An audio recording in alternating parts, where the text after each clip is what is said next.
From your down dog, find your way forward into a plank pose, nice and strong through the arms, and then slow as you can, lower completely down onto your belly. Good. Point your toes back, Sphinx pose. Take your elbows directly under your shoulders here once again. Let your big toes come together, and then grab at the ground with your fingertips. Think about pulling your torso forward, like you would drag the pubic bone forward. Press down into the tops of the ankles. Relax the shoulders. Keep the sides of the neck long. Good. And then from here, take your thumbs together here into a triangle. And your elbows are still shoulders width. Tuck your toes under. Find your way into a dolphin pose. So walk your feet in towards your elbows like you're coming into down dog. It's a forearm down dog. And some of you may stay here and you'll work on pressing down into your elbows and into your thumbs. Those that have a forearm stand, right away, off you go and start practicing your forearm stand, Pincha Mayurasana. Now, if you're newer to forearm stand, look down between your forearms. Pop up into that space between your shoulder blades like we did in our forearm plank earlier. And then lift a leg. And then maybe this is where you'll work today. You'll go high on the toes on the ground, and then let the heels come back down, high on the toes, shifting weight forward, heels back down. And take that a few times, maybe 5 times on one leg, and then switch. If you want to try hopping, right, see if you can gently tilt some weight forward, right? Take a couple of hops here. Find some hang time. And then maybe you'll find your way up into the shape one day. If you want to move to a wall so you feel supported, then do that. The low belly stays strong just like you do in forearm plank. So you got to engage into that place of power and fire. And then you'll take a few breaths playing with whichever variation you want, and then you'll find your way into child's pose. And I'll give you a couple more moments here to explore the shape. Whether that's you being in a dolphin pose with both feet and both forearms down, building strength in your shoulders. Or if you have one leg lifted and you're just elevating weight forward into the arms, strengthening the arms even more to prepare you one day for flight. Or if you're taking hops, keep the lifted leg strong, reach upwards towards the lifted leg, let that direct the shape. Right? Almost a slight tilting in of the pelvis here if you're taking the hop so that you stay strong through the core. Nice. Join us in child's pose if you're not there.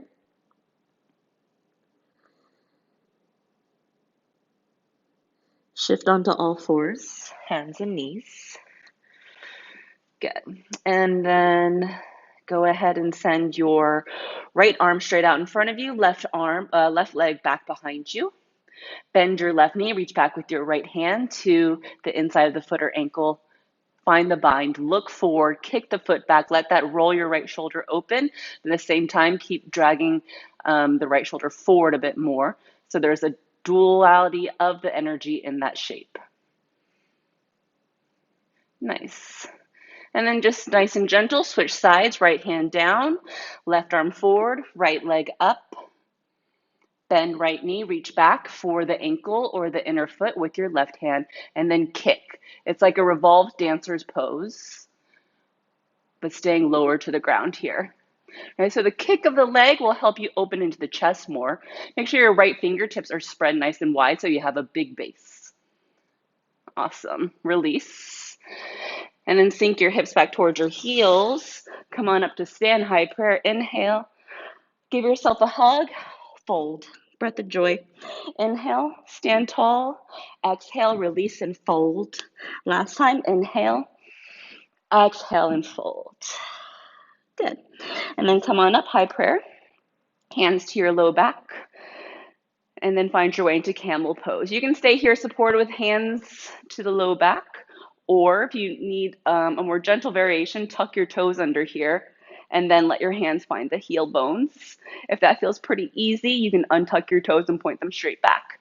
In all variations, the thighs are moving forward, the heart is lifting up, almost a slight action of the tilting in of the pelvis here so that the low back doesn't just get cranked into. Right? So there is engagement in the core here to support the shape. And your hands are pressing the ankles away from you. Let that give the heart some extra lift. And then, of course, you're breathing smoothly and evenly and fully. Great. Hands to the low back to support. Lift back up. Untuck your toes. Palms down. Slither forward onto your belly. Bhujangasana. And then drop the forehead down. Hands interlace behind your back. Big toes together. Shalabhasana, locust pose. Everything lifts up here. See if you can let the pinky toes get heavier down on their own sides. So it feels like your inner legs are spiraling up towards the ceiling. It's going to keep the low back nice and wide. Right? But the shoulder blades are kissing in together and the fists are actively reaching back towards your heels. The back of the neck is long, so you find that you're jutting your chin forward. Just let it be more in a neutral position. Nice. And then release, cheek to one side. Take a pause here and just melt into the ground. Take some full breaths and feel the chest lifting up off the ground and then sinking back in. And then it'll be your opposite thumb on top this time. Hands interlaced behind you, legs together, Shalabhasana, locust pose. All right, once you get into your shape, start to refine again. Big toes spiral up towards the ceiling as the pinkies drop down. Back of the neck is long, crown of the head reaching forward as the fists and the toes reach back. The duality of the shape helps you get long through the sides of the trunk. Breath is flowing in and out. Feel the belly get massaged against the ground as the belly allows the breath to come in and out. Good. Other cheek down. Take a moment here and pause. Surrender. Let the eyes close so you can observe a little bit more clearly what's happening in your body from the movement.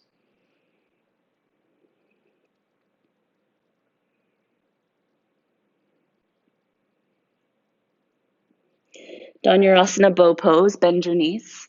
Reach back for your ankles or to the tops of the feet and then kick. Kick the feet back into the hands so it lifts the chest. If you're unable to grab to the feet or shins or ankles, just wing your arms alongside the body, right? Same sensation, same shape, except actually it takes more back strength to suspend without the bind of the hands to the ankles. So you have that added benefit if your arms are winging alongside. And then keep reaching the toes up. If you feel like you're really tugging strongly of the arms out of the shoulder socket, then just let there be a slight softening of the elbows. Nice. And then release on down, cheek to the other side. Shake your hips there on the ground, a little side to side as you release the low back. Good. And then flip over onto your back side right away. Bend your knees. Soles of the feet are hips width. You can brush towards the backs of the ankles. Right into your half wheel bridge pose. Stomp down into the feet. Hands interlace underneath you. And then walk your shoulders underneath you as the triceps move in towards one another. Right? You're really positioned here onto the triceps. Pressing down into the fists, down into the forearms. And if you find that the knees are winging wide, can you keep hugging the knees in towards center like you're holding a block between your thighs? Press down into the heel bones and then press the heel bones forward away from you. Like you could press the mat longer in opposite direction. And you'll notice that will press the chest closer towards your chin. Keep the gaze straight up so that the back of the neck is protected. Good. And then release your hands out from underneath you. Let the seat come down. Release your shoulder blades out from underneath you and just lay here for a moment. Right? Resist the urge to bring your knees into your chest or start shaking side to side to neutralize the low back. We have one more back bend, so you don't want to start to counteract the work that we've been doing just yet. Observe for a moment, chest rising and falling. Connection of all points of the body down into the ground. Softness of the face. Good. You can take one more bridge pose just as we did right before the shape, if that felt good. But if you want to go for full wheel pose, hands next to your ears, fingers point towards your feet, press on up. Right? If you get there and the shoulders are tight, maybe you angle your fingers a little more towards the sides of the mat. Same here. Keep hugging the knees in towards center. Press down into the heels. Press the heels away from your hands. And notice how that presses heart in the opposite direction. So even in the back bends, we're looking for length throughout the spine. Great. Any variations? You can lift a leg. Make sure you take time to switch and take the other. And when you're ready to come down, come on down. Feet as wide as your mat. Knees knock in towards center like a little teepee. Hands to your low belly. Pause for a moment and get so relaxed here.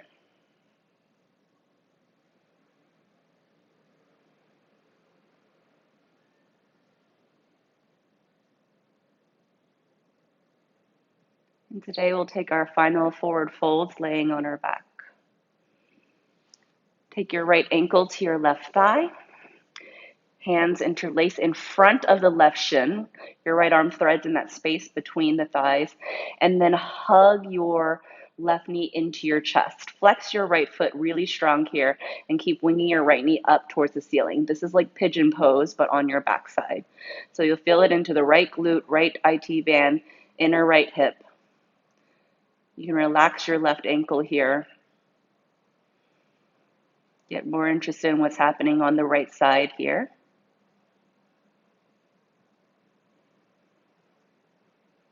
Good. And now extend your left leg up towards the ceiling, hands interlaced behind the left thigh. Right leg is doing the same thing, but now you're going to press your left leg forward into the palms. Right? So the left leg is energized. You're getting to the left hamstring. Flex your left foot like you're standing on the ceiling. And then if you want, you can start to walk your hands up towards your calf, or maybe even toe lock to the left big toe. So it looks a lot like Janu Sirsasana flipped upside down. You want to let the shoulders come towards the ground as you keep hugging the left leg in towards you. Then you can take that variation as well. Keep ensuring that both feet are flexing. Right knee is still winging up towards the ceiling. Amazing. Release gently, unravel, take the other side, left ankle, right thigh, left arm threads between the thighs, hands meet in front of the right shin. Relax the right leg, but then hug the right knee into your chest. Flex your left heel really good here. Energize left knee up towards the sky. Pigeon reclined. And here, if you find that you're really tensing up, like you're trying to get as tight as you can, see if there's still that balance of surrender into the shape. So you want the sensation of the stretch, but you also want to find some sense of freedom.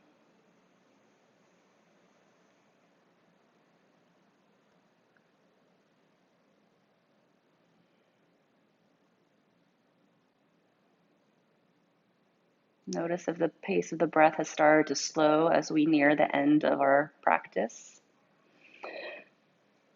Release the right foot up to the sky. Interlace your hands behind the right thigh. Press your right thigh into the basket of the hands. Good. Press the right heel up towards the sky as you curl the right toes in towards the shin. So the right leg is really active here. And then you can stay here, or if you're walking your hands up towards the calf, take that. Maybe a toe lock at the right big toe for your Janu Sirsasana variation. And then finally, if it's okay on the body, shoulders return to the ground as you bring your right leg with you.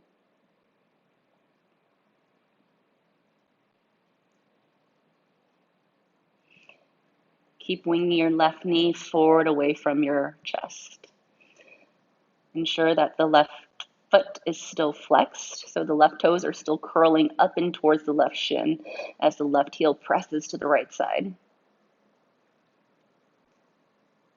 Using the connection of your left foot into the right leg to help you find a little more straightness in the back of the right leg, getting into that hamstring stretch. Super. Release. Soles of the feet together. Bring them in towards your chest. Knees are wide, Baddha Konasana, reclined here on the back.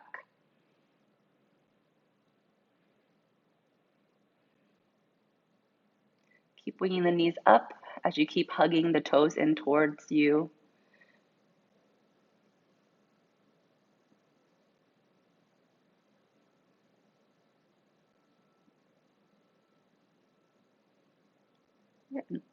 Release.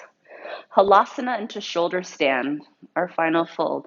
So for Halasana, plow pose, you're going to swing your legs overhead, walk your shoulder blades in towards one another, just like we did in bridge pose. Bend the elbows, tent the palms up against your backside, and then walk your hands as close as you can towards the ground. So you're walking them up your back, but it means down towards the ground. You can stay here with the feet supporting in Halasana, or if you're practicing shoulder stand, start to lift your legs up towards the sky. And your palms are pressing into the back like a kickstand. So the chest, then the palms are moving in towards the chin, but at the same time, move the backs of the knees away from you towards the back of your mat. That's going to help you find the vertical line. Point the toes, reach up towards the ceiling with your toes like you could touch the ceiling.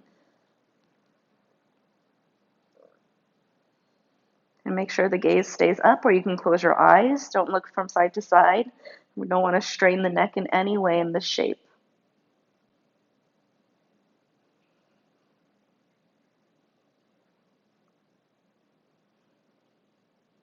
And if you need a few extra breaths in this shape, you can stay here. Otherwise, your exit strategy, back through a plow pose, hands released to the ground, toes overhead, and then slowly roll your way down, coming into your Shavasana, legs long, palms flip up.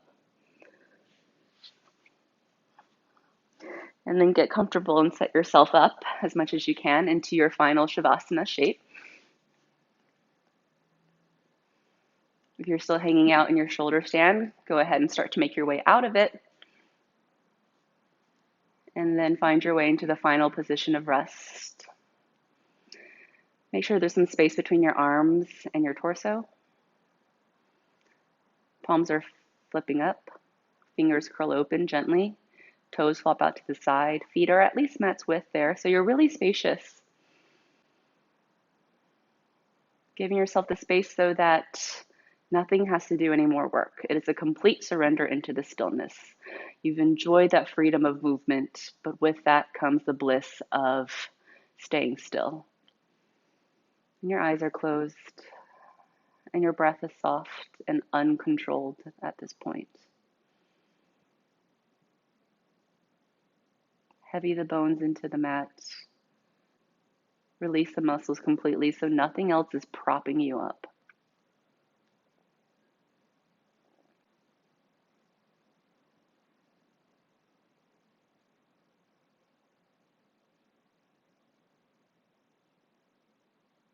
And just get lost in the breath. Get lost in the vastness of the nothingness.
If you need some more time to bathe in the meditation, you'll stay exactly as you are. You're ready to come out of it. Take a full breath in through the nose. Fill up as much as you can. Hold it at the top for a moment there. And then release it and let the burdens exit the body with the breath.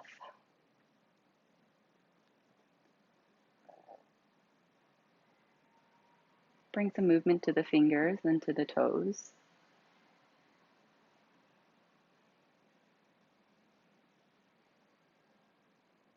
Replant your feet one at a time back into the earth, bending the knees. Arms stretched long overhead, and then tilt over onto your right side. And pause here for a moment as you cradle yourself, embracing all parts of yourself.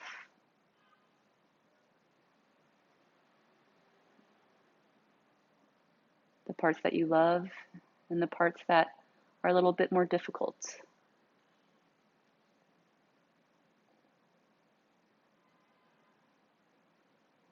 Eyes will stay closed as you find your way back up into your Sukhasana, comfortable seat. Coming into your cross-legged position, facing forward in whatever direction is calling to you. Right palm to the center of your chest. Left palm lays on top of the right. Feel the breath traveling in and out of the center of your hands. Feel the breath traveling back into the center of your being as you exhale and press the palms in.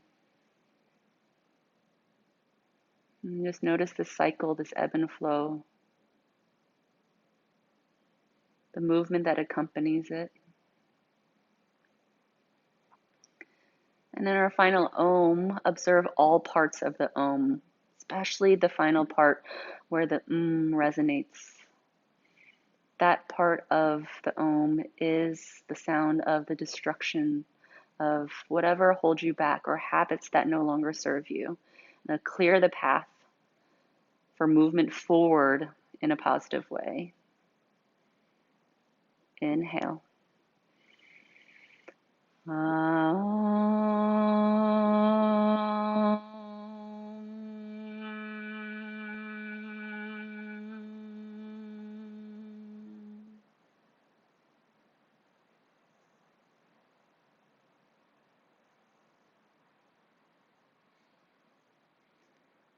Slide your palms into prayer at the center of your chest. Lift the prayer up to your third eye, space between your eyebrows.